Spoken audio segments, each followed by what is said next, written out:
아멘.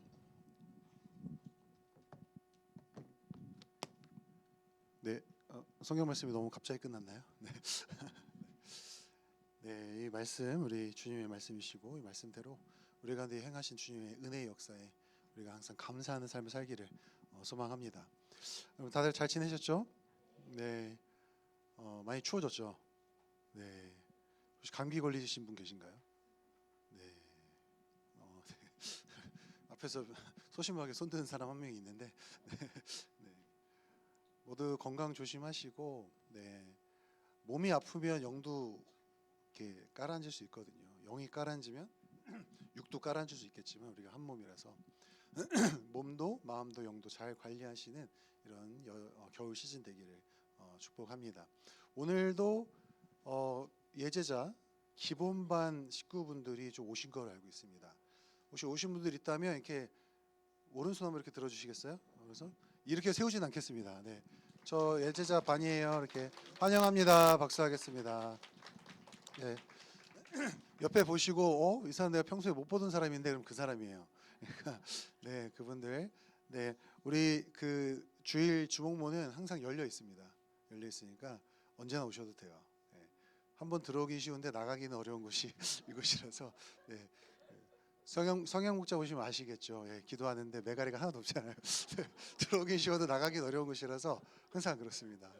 차분하게 기도했다는 뜻이에요. 차분하게 기도했다는 뜻이고 절대로 나쁜 뜻 아닙니다. 네. 여러분 너무 반갑습니다. 너무 반갑고 매주 봤으면 좋겠어요. 매주 봤으면 좋겠고 진짜로. 왜냐하면 목원드레이크까지 열려 있는 게 좋은 예배이기 때문에 오셔서 원하실 때 오셔서 예배 드리시고 은혜 받으시면 되겠습니다. 우리 성현 목사님 기도하면서 강구해 주셨지만 우리 성현 목사님께서 지금 미래준비위원회로 활동하고 계시죠. 그래서 교회를 위한 기도를 더 깊게 풍성하게 나눠 주셨는데 여러분 그 기도를 들으시고 함께 힘을 모아 기도해 주시면 너무나도 감사하겠습니다. 이제 연말이 다가오죠. 우리가 언제까지나 약간 교회에 이제 담임 목사님 안 계시면 약간 아빠 없는 집 같거든요. 그래서 그러한 정서나 영적인 어려움이 우리에게 계속되지 않도록 빨리 하나님께서 예비하신 목사님 빨리 우리가 모실 수 있도록 여러분 기도해 주시면 감사하겠고 또 여러 가지 문제들이 있습니다. 여러 가지 우리가 해결해야 될 것들이 있는데 그 모든 것들이 하나님께서 협력하시는 선을 이루는 역사로 가장 완벽하게 가장 탁월하게 역사하실 줄 믿고 함께 기도해 주시기를 간곡히 부탁드립니다. 네, 오늘 우리에게 주신 말씀 함께 읽고 함께 말씀 나누도록 하겠습니다. 제가 올려드릴 때 24절까지라고 했는데 26절까지라서 일단 같이 읽고 제가 뒤에 구절을 읽어드리도록 하겠습니다. 갈라디아서 5장 16절로 26절이거든요. 갈라디아서 5장 16절로 26절 말씀이고요. 제가 한 절 여러분이 한 절 교독하신 후에 마지막 두 절은 제가 읽도록 하겠습니다. 네, 제가 먼저 읽겠습니다. 내가 또 말합니다. 여러분은 성령께서 인도하여 주시는 대로 살아가십시오. 그러면 육체의 욕망을 채우려 하지 않을 것입니다. 육체의 욕망은 성령을 거스리고 성령이 바라시는 것은 육체를 거스릅니다. 이 둘이 서로 적대 관계에 있으므로 여러분은 자기가 원하는 일을 할 수 없게 됩니다. 그런데 여러분이 성령의 인도하심을 따라 살면 율법 아래에 있는 것이 아닙니다.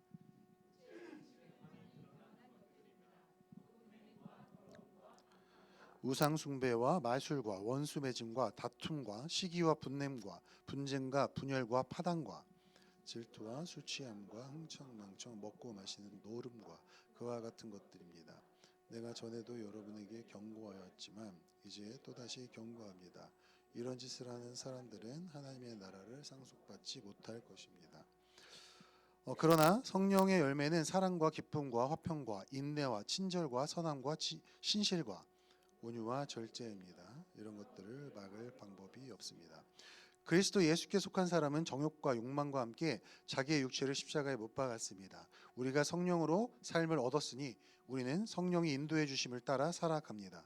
우리는 잘난 체 하거나 서로 노엽게 하거나 질투하거나 하지 않도록 합시다. 아멘. 네, 여러분 선물 좋아하시죠? 싫어하시나요? 네. 선물 좋아하시죠? 저도 여러분에게 선물 주고 싶은 생각만 있어요. 네. 뭐 하나 갖고 오려다가 제가 깜빡이고 안 갖고 와갖고 이제 스크립트대로 지금 못 가고 있습니다. 원래는 저도 선물을 준비했습니다. 근데 제가 깜빡이고 안 갖고 와서 선물 하나 드리도록 하겠습니다. 혹시 어제가 생일이었던 분 계신가요? 내일이 생일이신 분? 오, 수연이 없던 일로 하도록 하겠습니다. 네. 우리 김 박사, 네, 우리 김 박사 권사, 네, 네, 제가 선물 드릴게요. 스타벅스 상품권 드리도록 하겠습니다. 자, 선물을 좋아하는 이유가 있죠. 네. 제가 선물 주는 게 잘못된 건 아니잖아요, 그렇죠? 네, 여러분 선물을 좋아하는 이유가 있죠. 선물 왜 좋아하시죠? 그냥 받으면 좋죠. 네, 그냥 좋죠. 왜냐하면 선물은 조건 없이 값 없이 그냥 주어지는 거기 때문에 그래요. 막 따지지 않습니다. 내가 이거 해주면 너 선물 줄게, 이건 선물이 아니죠. 대가성이죠. 선물은 진짜 조건 없이 값 없이 주어지기 때문에 받는 사람 기분이 좋아요. 또 그 선물을 주는 사람의 나를 향한 진심 어린 사랑과 관심의 마음이 담겨져 있기 때문에 받으면 상당히 기분이 좋습니다. 한 가지 팁을 드리면 여자분들은 큰 선물을 좋아할까요? 정성 어린 선물을 좋아할까요? 크고 정성 어린 선물을 좋아해요. 남자들 정신 차리세요. 크고 정성 어린 걸 좋아한다고. 샤넬백에 손편지 써서 주는 거 좋아한다. 죄송합니다. 네. 저희 아내 얘기 아니에요. 네. 자, 선물은 그렇게 상대방의 정성과 사랑과 그리고 값없이 주어지기 때문에 되게 좋아요. 자, 우리는 하나님으로부터 이러한 정말 값없는 선물을 받았습니다. 너무 많은 선물을 받았지만 가장 좋은 선물, 구원이라는 선물을 우리는 받았습니다. 구원은 참 간단하면서도 복잡한 의미를 가지고 있습니다. 지금 교리반, 우리 예목 교리 심화반 듣는 분들은 지금 구원 딱 듣는 순간 머리가 깨질 거예요. 지난주 이번 주 우리가 뭐 배웠죠? 구원론 배웠기 때문에. 예, 가영이가 엄청 힘들어하더라고요. 뛰쳐나가려고 하는 거 간신히 막았는데 구원이 그렇게 복잡해요. 그지만 한 가지 너무나 분명한 것이 있습니다. 단순한 사실 하나, 구원이라는 은혜, 그 선물 없이는 거룩하신 하나님과 우리가 절대로 화목할 수 없다는 것입니다. 그분과 동행할 수 없다는 것이죠. 이건 너무나도 단순하지만 분명한 사실이에요. 예수 그리스도의 십자가의 보혈로 우리는 그분의 의를 덧입게 되었습니다. 그래서 우리가 의롭다 칭함을 받게 되었죠. 하나님은 그 은혜로 우리를 의롭다 칭해 주셨죠. 그것이 바로 칭의의 은혜를 입었다라고 얘기합니다. 그리고 그 칭의의 은혜와 함께 하나님과 행복한 동행이 시작되었습니다. 아멘이시죠? 자, 우리 신앙생활이 여기서 뭐 ever after the end 하고 끝나면 좋은데, 그죠? 해피엔딩으로 딱 끝나버리면 좋은데 그게 아니죠. 문제는 우리가 구원 이후에 경험하게 되는 수많은 갈등과 영적 갈등과 힘겨움들이 실존한다는 거예요. 구원 받았는데도 불구하고 구원을 받고 의롭다 칭함을 받았는데 여전히 내 안에 나 자신도 인정하고 싶지 않고 들여다보고 싶지도 않은 악한 습관, 죄의 습성들이 꽈리를 틀고 앉아 있다는 것을 우리는 인정할 수밖에 없다는 것입니다. 성경의 고백으로 표현하자면, 성경의 기록으로 표현하자면 우리 안에 있는 육체의 정욕과 성령의 능력 간에 마치 크나큰 전쟁을 벌이는 듯한 영적 괴로움을 느끼고 살아가는 것이 우리 신앙생활이라는 거예요. 부인할 수가 없습니다. 이것을.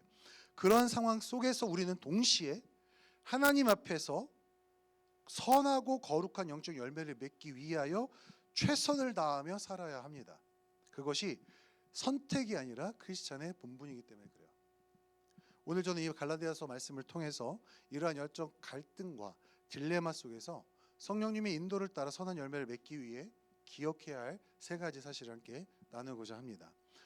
오늘 이 말씀을 통해서 전하는 말씀을 들으시는 여러분이나 모두 성령님의 특별한 은혜, 풍성한 은혜 누리시기를 주님의 이름으로 축원합니다.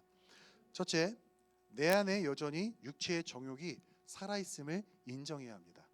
내 안에 여전히 죄된 습성, 육체의 정욕이 살아있음을 인정해야 합니다.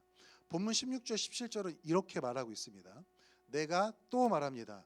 여러분은 성령께서 인도하여 주시는 대로 살아가십시오. 그러면 육체의 욕망을 채우려 하지 않을 것입니다.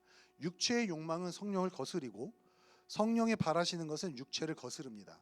이 둘이 서로 적대 관계에 있으므로 여러분은 자기가 원하는 일을 할 수 없게 됩니다. 아멘. 바울 사도는 우리에게 성령의 인도를 따라 살라고 도전하고 있습니다. 하나님의 은혜로 구원받은 자들은 모두 성령 하나님의 임재와 내주하심이라는 선물을 또한 받았습니다. 여러분 안에 성령님께서 계시죠? 아멘이시죠? 고린도전서 12장 3절 하반절에는 바울 사도는 이렇게 선포합니다. 또 성령을 입지 않고서는 힘입지 않고서는 아무도 예수는 주님이시다라고 말할 수 없습니다라고 기록하고 있습니다. 즉 우리가 예수님을 주님을 나의 주인이며 구원자로 고백하고 영접했다는 것은 그 고백 전에 이미 성령 하나님께서 우리의 영을 소생 즉 거듭나게 하셔서 그 고백을 이끌어내셨다는 것을 의미합니다. 즉 구원받은 모든 자들에게는 성령 하나님께서 분명히 그 안에 내주하신다는 것을 우리는 알 수 있는 것이죠. 그런데 사도 바울은 본문에서 우리 안에 또 다른 세력, 또 다른 힘이 있음을 이야기하고 있습니다. 육체의 욕망은 성령을 거스르고, 자 우리 안에 있는 또 다른 힘, 이게 무슨 힘이 있는 거죠? 뭐라고 말하고 있나요? 육체의 욕망, 정욕이 남아 있다라고 말하고 있습니다. 여기서 우리는 깊은 딜레마에 빠지게 되죠. 우리는 거룩함을 입은 구원받은 자들인데 그렇다면 이런 육체의 욕망이나 정욕을 좀 쉽게 컨트롤하거나 쉽게 스스로 자연스럽게 절제되어야 하는 것이 아닌가. 난 의로운 사람인데, 다른 말로 표현하면 구원받았으니 이제 죄에서부터 좀 자유로워져야 되는 거 아닌가. 점차 죄 이제 뭐 그 껌이지 하고 넘어가야 되는 거 아닌가라는 생각을 한 번쯤은 해보셨을 거예요. 왜 나는 여전히 죄가 어려운가? 악이 어려운가? 그렇죠? 문제의 본질을 깨달으면 문제는 해결되기 시작합니다. 우리가 구원받았다는 것이 우리가 실존적으로 완벽한 거룩함을 이루었다는 뜻은 아닙니다. 성경 어디에도 그렇게 선포하지 않아요. 지위적으로 거룩함을 입은 것이지 우리의 존재는 여전히 거룩을 이루어야 하는 악한 존재임을 성경은 항상 전제로 하고 있습니다. 구원을 받았다고 육체의 모든 정욕에서 자유로워지는 것이 아니라는 것이죠. 사도 바울은 그가 빌립보 교회에 보낸 편지에서 그 사실을 전제로 하여서 이렇게 도전합니다. 그러므로 사랑하는 여러분, 여러분이 언제나 순종한 것처럼 내가 함께 있을 때뿐만 아니라 지금과 같이 내가 없을 때에도 더욱더 순종하여서 두렵고 떨리는 마음으로 자기의 구원을 이루어 가십시오. 여러분, 이 구절이 분명히 구원을 우리가 이루어서 얻어내야 한다는 뜻이 아니라는 거 아시잖아요. 구원은 선물로 주어지잖아요. 근데 왜 이룰까? 선포된 의와 내가 습관적으로 내 안에 입혀야 하는 의는 다르다는 거예요. 그죠? 우리 안에는 여전히 죄의 욕망, 죄의 정욕이 숨쉬고 있습니다. 아멘이시죠? 네. 너무 은혜 받지 마시고 여기서는 여전히 우리는 죄인입니다. 죄악의 영향력 아래 있다는 거예요. 사도 바울도 자신 안에 여전히 힘을 드러내고 자신의 능력을 과시하는 육체의 욕망을 두고 로마서에서 이렇게 고백하죠. 7장 22절 24절. 나는 내가 원하는 선한 일을 하지 않고, 사도 바울의 고백입니다. 도리어 원하지 않은 악한 일을 합니다. 내가 해서는 안 되는 것을 하면 그것을 하는 것은 내가 아니라 내 속에 자리 잡고 있는 죄입니다. 여기서 나는 법칙 하나를 발견합니다. 곧 나는 선을 행하려고 하는데 그러한 나에게 악이 붙어 있다는 것입니다. 나는 속사람으로는 하나님의 법을 즐거워하나 내 지체에는 다른 법이 있어서 내 마음의 법과 맞서서 싸우며 내 지체에 있는 죄의 법에 나를 포로로 만드는 것을 봅니다. 오늘 진정 목사님께서 설교하시는데 오랜만에 이 뉘앙스를 들었어요. 엘리야를 봅니다. 이따 들으실 거예요. 나를 포로로 만드는 것을 봅니다. 아, 나는 비천한 사람입니다. 누가 이 죽음의 몸에서 나를 건져 주겠습니까? 개역개정에서는 뭐라 말해요? 나는 공고한 자로다. 사도 바울 뭐 하는 거예요? 여러분 고백과 똑같은 말이에요. 어떤 분 찾아서 이렇게 말해요. 목사님, 지긋지긋해 죽겠어. 제가 언제까지 죄를 이렇게 짓고 죄에 끌려다녀야 하겠습니까? 라는 고백과 똑같은 거예요. 지금 와, 진짜 지긋지긋하다. 내 안에 육체의 정욕, 죄의 영향력 지긋지긋하다. 나는 진짜 죽을 몸이다. 누가 나를 여기서 건져내겠냐? 언제까지 내가 죄 앞에 이렇게 투쟁하며 투철하게 싸워야 합니까? 라는 실존적인 문제를 사도 바울도 고백하고 있는 것이죠. 사랑하는 여러분, 우리가 거룩한 삶, 거룩한 열매를 맺기 위해서는 가장 먼저 우리의 연약함, 우리의 죄악됨, 우리의 미련한 존재를 먼저 인지하고 나는 그런 사람이다라고 인정해야 합니다. 자존심 상하세요? 인정해야 돼요. 인정해야 됩니다. 우리 안에는 여전히 죄된 욕망, 육체의 정욕, 이생의 자랑, 안목의 정욕들이 자리 잡고 있습니다. 여전히 있어요. 우리의 신앙생활은 그것들과 싸우는 것을 포함합니다. 여러분 전쟁터에서 고급지게 옷에 때 하나도 안 붙이고 전쟁할 수는 없어요. 투철하게 투쟁하며 진흙탕에 구름이 하는 것이 전쟁입니다. 우리의 신앙생활은 그러한 전쟁을 포함한다고요. 너무 고급지게 우아하게 신앙생활하려고 하지 마세요. 우리는 적을 알아야 백전백승합니다. 우리는 구원을 받았으나 구원의 완성을 기다리며 거룩을 위하여 내 안의 육체의 정욕과 싸워야 하는 아직은 미완성인 존재들입니다. 아직은요. 구원받았다고 목자, 마을장, 아니면 신앙생활 10년, 20년 했다고 완성되는 게 아니라는 거예요. 우리의 완성은 저 하늘에 있습니다. 완성을 향해 가는 존재인 거예요. 우리는. 자, 옆에 분들하고 이렇게 인사하실까요? 거룩을 위하여 싸웁시다. 정확하게 딱 도전해 주세요. 거룩 위에 싸워야 합니다. 우리는 그냥 앉아 있는다고 거룩이 다가오는 게 아니에요. 이루어지는 게 아닙니다. 거룩한 열매를 맺기 위해서 기억해야 할 첫 번째, 우리는 여전히 죄의 욕망이 우리 안에 살아 숨쉬고 있는 존재임을 깨닫고 경계해야 한다는 것입니다. 둘째, 죄인을 품어주신 예수님의 은혜 안에 거해야 합니다. 죄인을 품어주신 예수님의 은혜 안에 거해야 합니다. 자, 본문 24절을 보면 사도 바울께서 이런 말씀을 하시죠. 그리스도 예수께 속한 사람은 정욕과 욕망과 함께 자기의 육체를 십자가에 못 박았습니다. 아멘. 못 박았죠. 우리는 그리스도 예수의 십자가 공로, 그 복음의 능력과 은혜로 값없이 구원을 받았습니다. 값없이, 조건 없이 구원을 받았다는 것이 여러분 어떤 의미가 있을까요? 조건 없다, 값 없다. 그저 무료로 나눠주는 무료 행사에서 받은 것 같은 느낌일까요? 그건 아닙니다. 하지만 단순한 의미이죠. 나의 어떠함, 내가 이룬 어떠한 것들, 내가 주님께 드리는 어떠한 것들, 얼마나 드렸고 어떤 걸 드렸는지 등등, 그 어떤 것도 주님께서 나를 구원하시는데 단 하나의 영향도 미치지 않았다는 것입니다. 심지어 내가 죄인이라는 사실조차도 어떤 죄를 지었는지, 얼마나 많은 죄를 지었는지, 어떠한 인생을 살았는지조차도 주님께서 나를 구원하시는 그 역사의 그 능력엔 어떤 영향도 주지 않았다는 것입니다. 은혜로 구원받았다는 것은 그냥 말 그대로, 정말 말 그대로 그냥 선택받은 것입니다. 하나님의 은혜로, 사랑으로. 언제 주님께서 여러분을 선택하셨죠? 사는 거 보면서 얘가 이제 구원받을 만하니까 구원하자고 구원하셨나요? 아니죠. 에베소서, 로마서, 갈라디아서 모든 말씀 다 찾아보십시오. 창세 전부터 선택하셨다라고 말씀하고 있습니다. 창세 전에 여러분 뭐 하셨는데요? 2000년 전에 뭐 했죠? 우리 씨루도 존재하지 않았었죠. 그죠? 뭐예요? 그냥 그 존재 자체로 하나님께서 선택하신 거예요. 그 은혜를 우리에게 깨닫게 해주신 겁니다.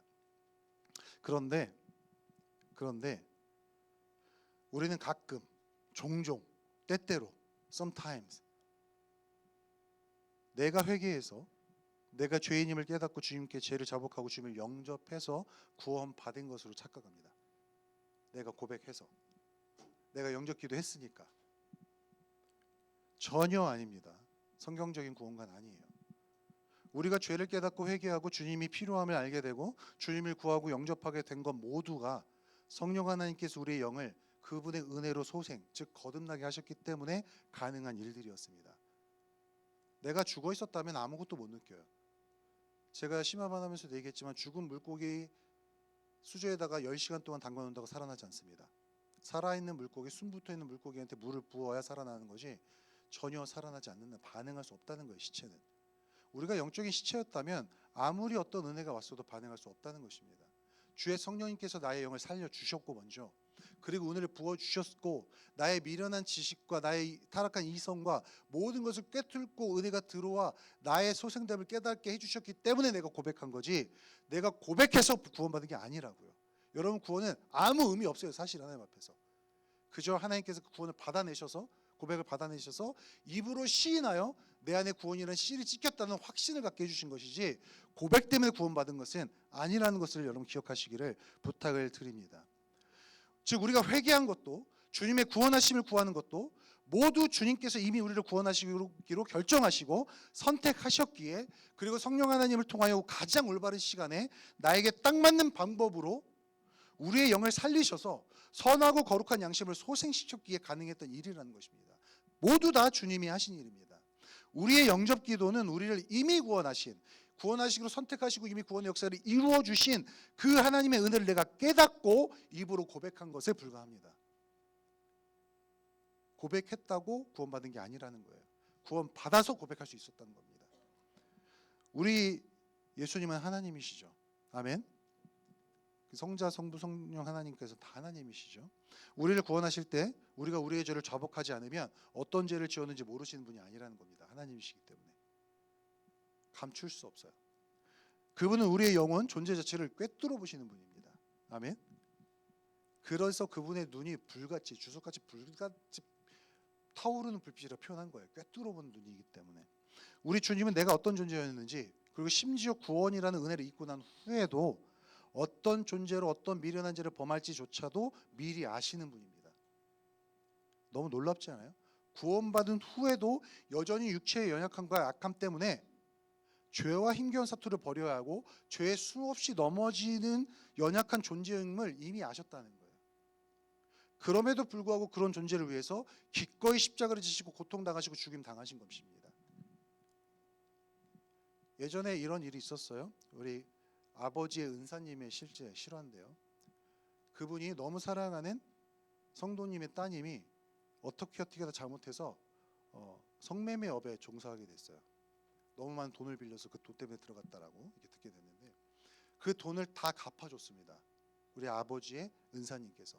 당시 한 3천만 원이니까 지금은 한 3억 정도 될 거예요. 다 갚아줬어요. 꺼내왔어요. 한 달 만에 다시 돌아갔습니다. 다시 빚을 지고 돌아갔어요. 다시 갚아줬어요. 5번 반복했는데 6번째 또 돌아갔어요. 돌아갈 거 아는데 하는 거. 그분 우리 이모 할아버지거든요. 사실은 저희. 그분의 고백이에요. 정말 나중에는 그 자매를 정말 때려주고 싶었대요. 너무 미웠대요. 구원해 줬는데 다시 들어가는 거잖아요. 구원해 줬는데 다시 넘어지는 거잖아요. 그 모습과 우리가 뭐가 다른가요? 근데 예수님은 우리를 위해 어떻게 하셨다고요? 기꺼이 자기 몸 버려주셨다는 거예요. 그게 우리가 입은 은혜입니다. 우리 주님은 그런 연약한 우리를 구원하시고 연약함과 미련함이 가득한 우리의 일상 속에 함께 하시며 결국에는 성장과 성수, 거룩을 이루셔서 주님의 영원한 나라에 알맞는 모습으로 바꾸어 가시는 분이십니다. 여러분, 이게 우리를 구원하시고 우리와 함께 하시는 주님의 은혜예요. 우리가 죄와 피 흘려 사투를 벌이기 위해서는, 거룩한 영적 열매를 맺기 위해서는 이러한 놀랍고 말도 안 될 정도로 위대한 주님의 사랑과 은혜 안에 머물러 있어야 합니다. 우리는 예수께 속한 사람들입니다. 아멘. 자격돼서 뭔가 이루어서 뭔가 잘 상납해서 그 안에 속한 것이 아니라 주님께 속할 수 없는 존재이나 은혜로, 그냥 그분의 사랑으로 그 안에 거하도록 부르심을 받은 사람들이란 말이죠. 자격이 안 되나 그 자리에 있는 것입니다. 그렇게 우리는 우리를 부르신 분을 즐겁게 하고 그분의 뜻을 이루기 위하여 정말 최선을 다해야 되지 않을까요? 아멘. 그리고 그분의 뜻은 우리 너무 잘 알잖아요. 우리의 거룩이요, 우리의 풍성한 영적인 열매입니다. 그 사랑과 은혜에 감격하고 감동하지 않으면 우리는 죄와 싸울 힘도 열매 맺을 힘도 얻지 못합니다. 날마다 주님을 묵상하며 그 은혜 안에 머물러 풍성한 열매 맺는 여러분 되시기를 주님의 이름으로 축원합니다. 마지막 셋째, 성령의 음성과 감동에 순종해야 합니다. 성령의 음성과 감동에 순종해야 합니다. 자, 본문을 기록한 사도 바울의 말씀을 직접 귀로 듣는다면 여러분 어떤 뉘앙스와 어떠한 억양, 어떠한 느낌을 받을 수 있었을까요? 여러분, 육체의 정욕은 이런 것입니다. 주의해야 되겠죠. 약간 이런 젠틀하고 나이스하고 타이르는 그런 말투였을까요? 어땠을 것 같으세요? 성경 읽으면서 한번 상상을 한번 이런 건 상상해 보시나요? 전혀 안 하시나요? 네, 죄송합니다. 바울은 제가 상상하기로는, 제가 상상하고 제가 듣기로는 강하고 분명하며 급하고 빠른 물살같이 얘기했을 거예요. 여러분, 정신 차리십시오. 육체의 행위는 분명하게 얘기했을 거예요. 분명하게. 엄청나게 침을 튀면서 얘기했을 수도 있습니다. 그 편지를 직접 바울이 읽었다면. 대독하는 사람도 그렇게 읽었겠죠. 분명하게, 강력하게 읽었겠죠. 사도 바울은 우리가 적극적으로 죄와 싸우고 육체의 정욕을 다스릴 것을 도전하는 것입니다. 성령의 인도를 따라 사는 모습은 절대, 결코 수동적인 모습이 아닙니다. 현대 크리스천들이 착각하는 것들이 있어요. 잘못된 은혜주의에 빠져서 손 놓고 가만히 있어도 은혜로 다 해주셔야 되는 거 아닌가라는 생각을 합니다. 아닙니다. 성경 찾아보세요. 어디 그렇게 나와 있나? 구원의 입문, 구원으로 들어가는 것, 구원받는 것, 나의 지위가 변화되는 것, 구원으로서 완벽히 수동적인 거예요. 그건 내가 할 수 있는 게 하나도 없어요. 하나님의 선택하심과 그 은혜로 인해서 내가 하나님의 백성 되는 거, 내가 할 수 있는 게 아무것도 없다고요. 그러나 하나님의 백성이 되고 난 후의 말씀들 다 읽어보면 투철하게 투쟁하며 살아가는 모습으로 다 기록되어 있어요. 구원 이후, 구원의 은혜가 주어진 이후 우리의 적극적인 의지와 행동, 결단과 실천이 필요함을 본문을 통해서 우리는 분명히 볼 수 있습니다. 우리 안에는 분명히 성령의 음성이 존재합니다. 아멘이시죠? 여러분 안에 성령이 계시니 그분의 목소리도 존재하겠죠. 그러나 본문의 말씀처럼 육체의 정욕, 육신의 목소리도 존재합니다. 그뿐 아니라 내 자아의 목소리, 세상의 가치관과 기준이라는 목소리 등 수많은 목소리들이 내 안에 울려 퍼지고 있습니다. 그래서 여러분 기도할 때마다 헷갈리잖아요. 막 기도하다가 뭔가 똥 하고 떠올랐어요. 그럼 여러분 처음에 드는 생각이 뭐예요? 아, 유레카 이거예요? 아니죠. 뭐 무슨 생각 먼저 들어? 땅 들어오면 이게 내 생각인가? 성령의 음성인가? 내 욕심인가? 뭐지? 어제 심화반에서 하여튼 정말 재밌는 얘기가 있어요. 기도하다가 갑자기 그런 감동, 저 형제를 만나라는 감동이 오면 그건 주님의 음성인가요? 나의 자아의 목소리인가요? 누가 말했다고 얘기하지 않겠습니다. 네. 우리 마을장님들 많이 계세요. 마을장님 중에 한 분인데 최시성을 가진 분이세요. 네. 한 분밖에 없네? 아이고 제가 실수를 범했네요. 네. 기도하다 갑자기 저 땅을 사라 막 이렇게 부동산 해야 되는데 감동이 오면 어떻게 하냐라고 동일한 분이 물어보셨어요. 이런 생각들 하죠. 왜 그런 생각할까요? 우리 안에 분명히 성령의 목소리와 자아와 세상과 세속과 가치관의 목소리가 있기 때문입니다. 자, 그러면 여러분 우리가 그 목소리들을 다 낮추고 만약 우리 가운데 그런 사운드 컨트롤 박스가 있다면 그 목소리를 쭉 내리고 성령의 음성을 높이려면 우리 안에 정말 의지적인 노력과 실천적인 노력이 필요하거든요. 실천적인 노력이. 본문의 말씀을 기초로 하여서 이 성령의 음성을 듣기 위하여 우리가 해야 할 일 중에 하나는요. 바로 본문에서 경고하고 있는 육체의 욕망, 즉 육체의 행실을 분명하게 직시하고 기억하며 경계하는 겁니다. 왜 그런지 설명해 드릴게요. 자, 본문 19절과 21절에서 육체의 행실을 이렇게 이야기합니다. 육체의 행실은 훤히 드러난 것들입니다. 곧 음행과 더러움과 방탕과 우상숭배와 마술과 원수매진과 다툼과 시기와 분냄과 분쟁과 분열과 파당과 질투와 술 취함과 흥청망청 먹고 마시는 노름과 그와 같은 것들입니다. 내가 전에도 여러분에게 경고하였지만 이제 또다시 경고합니다. 이런 짓을 하는 사람들은 하나님의 나라를 상속받지 못할 것입니다. 분명히 말하고 있죠. 육체 행실이 뭐다라고 주님 안에 속한 사람으로서 하지 말아야 할 것들을 성경에서는 여기뿐만 아니라 수많은 구절에서 정확한 예를 들어 설명하고 있어요. 왜 그렇게 콕 집어서 우리 괴로우라는 듯이 찔리라는 듯이 성경은 콕 집어서 설명해 주시고 기록해 놨을까요? 왜요? 간단해요. 기억하고 뭐하라고? 하지 말라고. 왜 하지 말라고 할까요? 이런 일은 구원받지 못한 세상 사람들의 습관입니다. 멀리하고 잘라내 버려야 하는 습관이라는 거예요. 죄는 가장 중요한 이유. 죄는 누구로부터 우리를 멀어지게 하죠?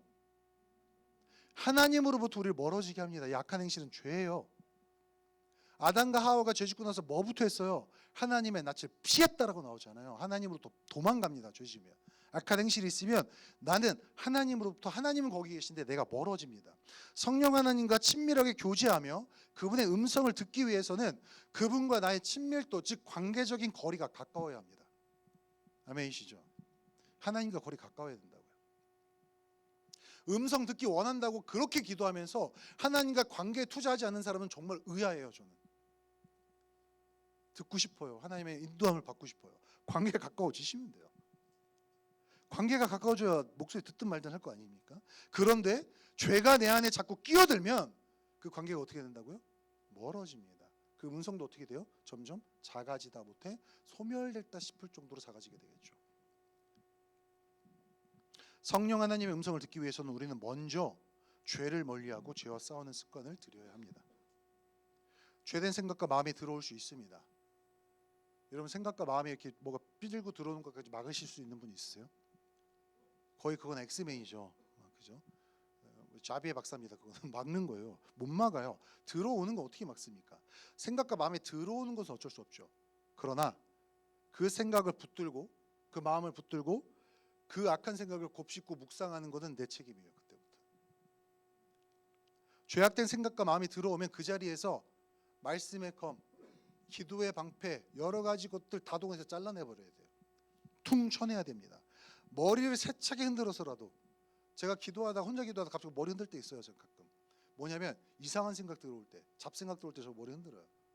그리고 일어나기도 하고, 송이 목자가 그래서 박수 치는지 모르겠는데 저는 그래서 박수 치지 않습니다.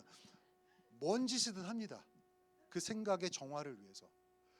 그냥 걸어가다가도 악한 생각이 들어오면 저의 첫 마디는 하나예요. 매번 그러지 못하지만 저도 죄인이기 때문에, 주님, 아니요, 아니요, 올바른 생각 아니에요. 아니요, 아닙니다. 안 됩니다. 틈을 주면 안 됩니다. 아니요, 저 지금 불쌍하지 않아요. 제 연민이 들어올 때도 저 불쌍하지 않아요 지금. 아니요, 불쌍한 상황 아니고 제가 회개해야 될 상황이지 제 연민에 쌓여 회개를 넘어가지 않게 해주세요. 아닙니다. 싹둑 잘라야 됩니다. 죄악된 생각이 들어오면 그 자리에서 잘라버려야 돼요. 그 자리를 박차고 나와서라도 요셉처럼 그 자리를 박차고 나와서라도 그 생각과 마음이 나를 주관하지 못하도록, 그가 나에게 주장하지 못하도록 나와야 합니다. 잘라내 버려야 합니다. 죄된 생각을 잘라버리는 방법 중 가장 탁월한 방법이 있습니다. 여러분, 생각하고 마음 쓰고 행동하는 거 모두 다 뭐가 필요해요? 우리 몸에 에너지가 필요하죠. 힘이 필요해요. 우리의 에너지는 한정적일까요? 무한정일까요? 하루의 에너지 여러분 다 쓰시면 어떻게 돼요? 당 떨어졌어. 그러죠. 뭐 하나 물고 다니고 아니면 자야 돼 하고 주무시죠. 그죠? 우리의 에너지는 한정적이기 때문에 이상한 곳에 사용되면 선한 곳에 사용될 에너지도 고갈돼요. 이걸 빨리 깨달아야 돼요. 우선순위 중에 하나죠. 성령의 열매, 즉 선하고 거룩한 일에 집중하는 일에 내 에너지 다 써버리면 돼요. 아멘. 문제는 우리가 그걸 원하지 않는다는 게 문제인데, 거기에 에너지 쓰기 원하지 않는다는 거. 아까운데 좀 아껴놨다가 이따 넷플릭스에 좀 쓸까?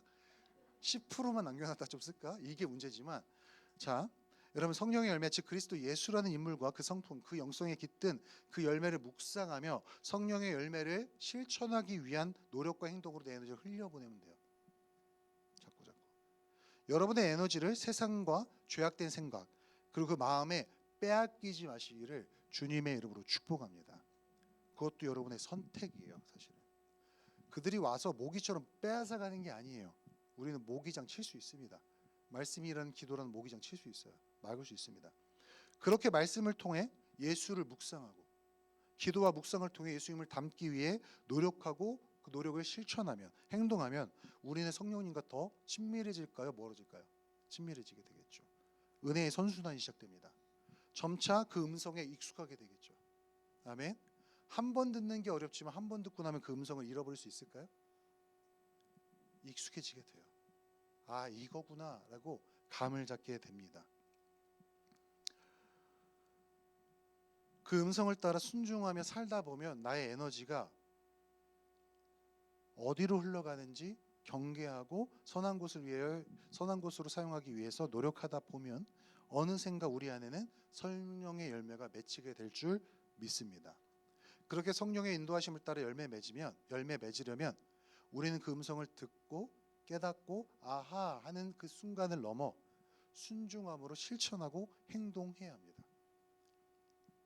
요즘 크리스천들이 깨닫는 거에 머무는 게 너무 많아요. 저 그거 알아요.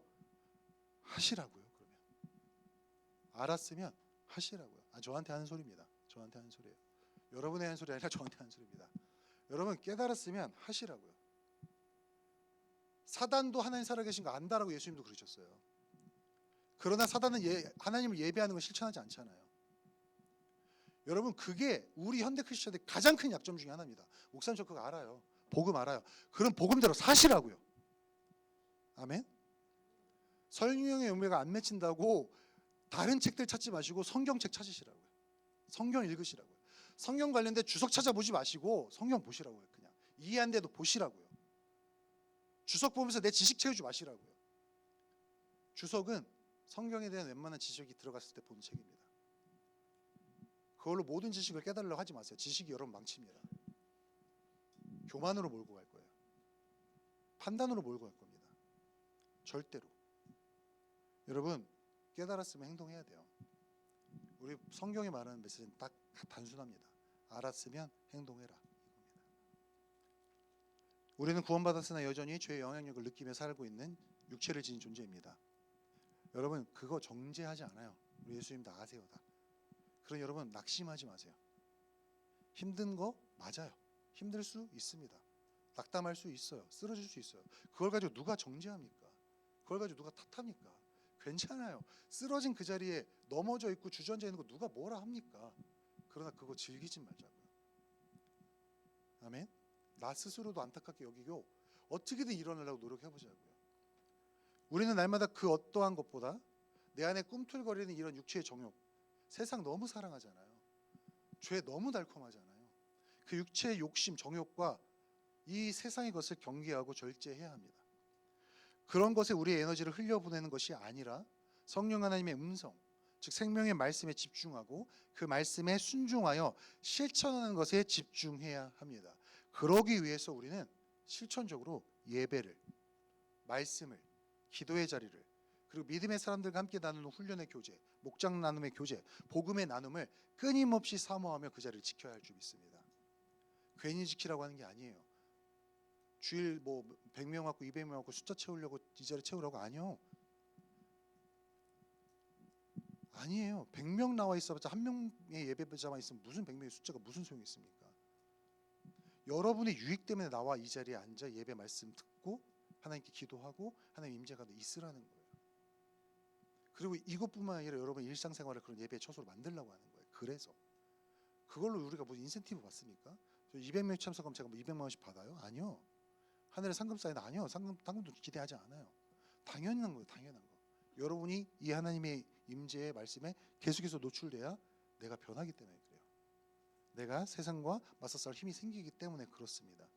하나님의 말씀이 내 안을 가득 채우고 그 말씀이 나를 통치할 때 우리는 세상과 우리의 육신의 정욕을 이겨내고 성령의 열매를 맺게 될 줄 믿습니다.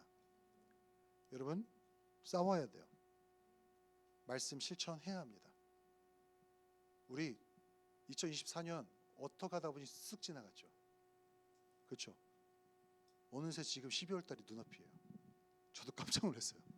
아내랑 얘기하다 트리 만들어야지. 트리 벌써 만들어? 응? 진짜 어제 나왔던 대화예요. 자기가 우리 애들 트리 만들어야 돼. 뭘 트리를 벌써? 응? 24일이네? 진짜 깜짝 놀랐어요. 한 달 남았어. 한 달. 여러분 2024년 말씀 얼마나 사모하셨고 얼마나 실천하셨어요? 정죄하는 거 아니에요. 절대로. 아 목사님 또 그러세요? 아니 저도 못했어요. 근데 못했으면 앞으로도 못하면 될까요? 아니요. 하나님은 앞으로 나가게 하는 하나님이세요.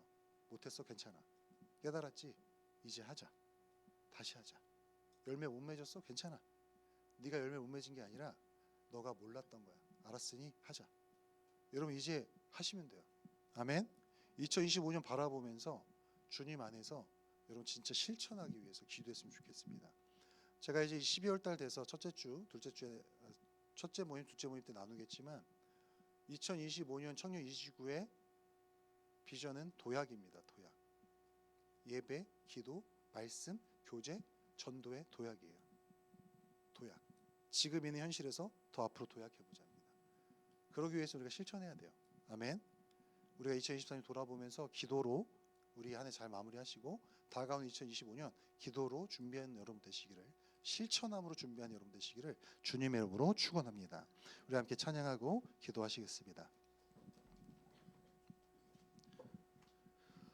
제가 매번 얘기하지만 설교하는 것보다 미니스트리 고민을 더 많이 한다고 하잖아요. 어떤 말씀이 참 이 말씀의 마무리에 좋을까. 근데 오늘은 고민을 안 했어요. 이번에 이 말씀이었습니다. 그냥 다시 복음 앞에는 찬양이 말씀 준비한 내내 제 머릿속에 돌았어요. 가사가 제 머릿속에 계속 묵상이 됐습니다. 많은 이들 말하고 많은 이들 노래는 하지만 정작 가진 않는 길. 다 알아요. 우리 제가 말한 거 모르는 분이 어디 있습니까? 다 알아요. 근데 두렵고 힘든 생각 때문에 말로만 가려고 해요. 가사대로. 이제 우리 발을 띄어서 진짜 그 길 가봅시다. 또 알아요? 힘들고 어렵다 생각했는데 뒤져보니 정말 꽃길일지 어떻게 알아요? 그죠? 근데 하나님 길은 항상 그런 거 아시잖아요. 결과가 증명해 주잖아요. 예수님 말씀처럼 지혜는 그 행한 것으로 그 결과를 보증한다는 말씀. 그 지혜에 순종해 봤더니 진짜 결과가 좋구나. 우리 알잖아요. 아멘. 우리 찬양을 하면서 주님 제가 진짜 열매 맺기로 내 에너지 주께 드리기로 결단하겠습니다. 드리는 것뿐만 아니라 진짜 행동하겠습니다. 결단한 마음으로 찬양하고 기도하도록 하겠습니다. 많은 이들 말하고